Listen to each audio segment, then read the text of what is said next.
most welcome. What was it like in Vietnam? For me, it was a scary time. Um, it was also an exciting time because it was the first time I'd ever been out of the country in my life. I wasn't but 18 years old. Um, it was a time the soldiers liked to party. There was a lot of drugs, a lot of alcohol, a whole lot of partying back at Garrison and things like that. Out in the field was totally different. Um, Vietnam is, um, shall we say, there was a lot of jungle-like atmosphere there. There's a lot of vegetation there, which is why they came up with Agent Orange to try to destroy that vegetation so that the enemy could not hide from us. The Vietnamese were very great people, very patriotic. The United States military wasn't just dealing with the Vietnamese regulars, they were also dealing with Vietnamese civilians, and that consisted of men, women, and teenagers, and they were excellent fighters. They were excellent fighters. Some of us would even say that they were the best marksmen in the world, you know. I was in an artillery unit, okay, and it's every artillery officer's dream to destroy what we call the Ho Chi Minh Trail. The Ho Chi Minh Trail is a movement of Vietnamese regulars, Vietnamese civilians, and weapons and ammunition all the way from Hanoi to Saigon. And they would pop up in different places and fight. And now, a lot of us will say that we won most of the battles that we fought, but we lost that war. We lost miserably. We lost more men, money, and equipment combined. In World War I and World War II put together. We lost. They had already beaten the French into surrendering, and then they beat us. And they deserved their independence to choose for their country what they wanted. And what Ho Chi Minh was after was communism. That's the reason that we were there, to keep communism out. And it was quite an experience, one I wouldn't trade for nobody. You know, like I said, I grew up there. And now when I went, I was a boy. Now when I came back, I'm a man. What was your craziest experience?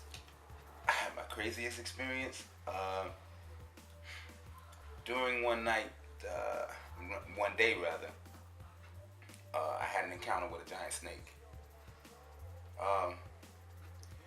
We were doing a perimeter patrol and on guard duty, and I was point man. It was about maybe 7 of us. I was on point. Went through a clump of trees, and Charlie, well, the Vietnamese, opened up on us. I jumped down this riverbank and had an encounter with the biggest snake I ever saw in my life. And the only thing that saved my life was enemy mortar fire. The ground shook, scared the snake off, snake crawled off in the water. What do you think we could have done better? Not have been in Vietnam at all. It was not the right thing to do. They had the right to choose for their own country. They've been fighting for their independence for years. They defeated the French long before we ever came. Not have been there at all. Do you think the war was necessary? No. How did the war affect your life after? I grew up. How can I say this? Back during the 60s in Asheville, North Carolina, there wasn't very many things that a kid could do, a black kid could do, but get into trouble.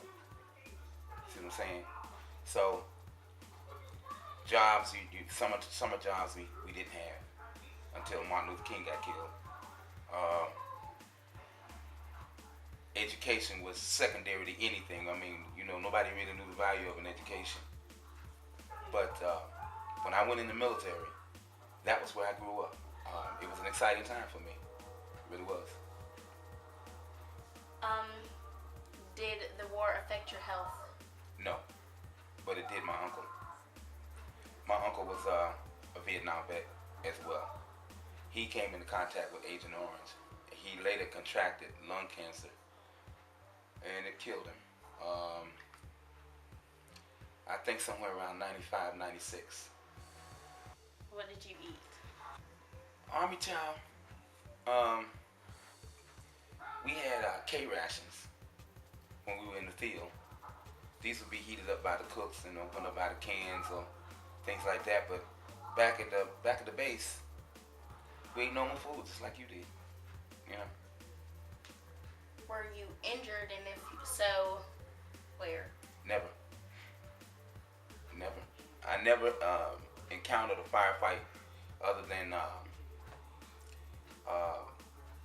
that one that we got involved in when we were on a perimeter patrol. How old were you when you went to war, and then when you left? I was 18 years old. Um, I was 19 by the time I got back. And where were you stationed? A place called Khe Sanh in Vietnam. Guys that I was in basic training with, some guys I was in the AIT with here in America, they went over. I'd heard that their units were overran by Vietnamese, the Viet Cong. Now, make no mistake about it, the Viet Cong is different from Vietnamese regular. And all men wiped out. But the saddest part was watching my uncle die of lung cancer from exposure to Agent Orange. And a lot of people were affected by that. There was also a lot of drug use over there. A lot of guys who went in the military, didn't know anything about drugs, came back heroin shooting junkies. You know, a lot of people had to be treated for we like to call it shell shocked. You know, there are a lot of things that took place over there that a lot of people just couldn't get over. They had to be treated. Now, myself, my job, basically, I went in as a cook because I knew that there was a wartime situation, and I didn't want to be in the way of nobody's bullets. But I hate cooking, you know. So when I finally got to Fort Carson from where we shipped out to Vietnam, I told my battery commander I didn't want to be no cook. So he put me in the motor pool. I became a cannoneer. Before we shipped out to Vietnam, I trained as a forward observer. Now, a forward observer is one who goes out and spots the enemy and then directs artillery fire. Okay? I operated with a second lieutenant and a sergeant E5. My job was to drive the Jeep and operate the radio, read a grid map. It was my job to call back coordinates to the artillery batteries, and they direct fire. I saw a lot of carnage, a lot of death, because I saw personally what a 155 howitzer, which is a huge cannon, could do. Now, if you, a civilian, were to look at a 155 howitzer self-propelled, you would think it was a tank. It's not a tank. It's a huge cannon on tracks, and it's capable of projecting its shell from here to Winston-Salem. And that's how we fought, and that's how my unit fought the enemy.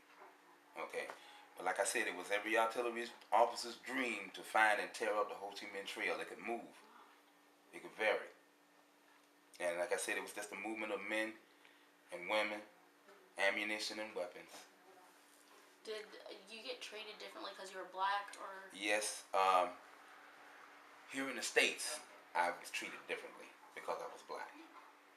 But in Vietnam, everybody is the same because everybody carried weapons.